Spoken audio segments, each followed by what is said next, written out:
రంగారెడ్డి జిల్లా జుక్కల్లో నూతనంగా ఏర్పాటు చేసిన మహాత్మా బసవేశ్వర విగ్రహాన్ని Zaheerabad parliament MP BB Patil Mallanna Maharaj Jukkal MLA Thota లక్ష్మీకాంతరావుల చేతుల మీదుగా ఆవిష్కరించారు. ఆయన చేసిన బోధనలు సదా ఆచరణీయమని, మనమందరం బసవేశ్వరుడు చేసిన బోధనలు పాటిస్తూ వారు చూపించిన మార్గాన్ని అనుసరిస్తూ భవిష్యత్ తరాలకు బసవేశ్వరుడు చేసిన బోధనలు ఆయన గొప్పతనాన్ని తెలియజేసే విధంగా అనేక కార్యక్రమాలు చేపట్టాలని అన్నారు.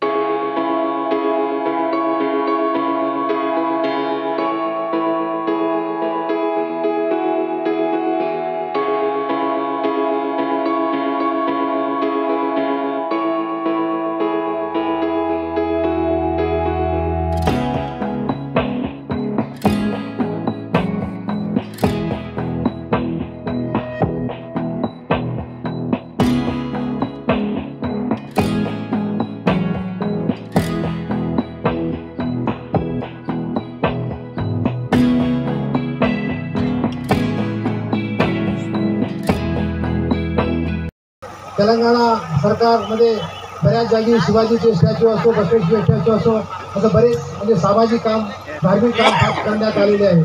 डेफिनेटली सगळे जगद्गुरूचे आपल्यावर आशीर्वाद आहेत.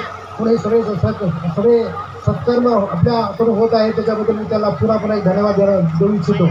मला काही मीटिंगच्या कारणावर लवकर जायचं म्हणून मी सगळ्याची परवानगी घेऊन విగ్రహాన్ని మరియు ఆయన యొక్క రచనలను ఆయన యొక్క జ్ఞాపకాలను మనం ఈ రోజు వరకు కూడా చేసుకుంటున్నామంటే ఆయన ఎంత గొప్పవాడో మీరందరూ అర్థం చేసుకోవచ్చు.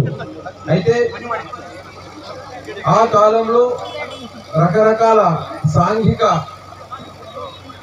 సాంఘికమైనటువంటి దురాచారాలతో మన సమాజం నిండి ఉన్నప్పుడు మనిషిని మనిషిలాగా ప్రేమించాలని చెప్పి మనిషి యొక్క విలువను ప్రతి ఒక్కరు సమాజంలో ఉన్న ప్రతి ఒక్కరు సమానం అని చెప్పి అంటరానితనము పాపము అని చెప్పి అందరినీ మా దేవుడు సమానంగా పుట్టించాడని చెప్పేసేటటువంటి గొప్ప బోధనలను ప్రపంచానికి తెలియజేసినటువంటి బసవేశ్వర్ మహారాజ్ యొక్క జ్ఞాపకం ఈరోజు మనం చేసుకోవడం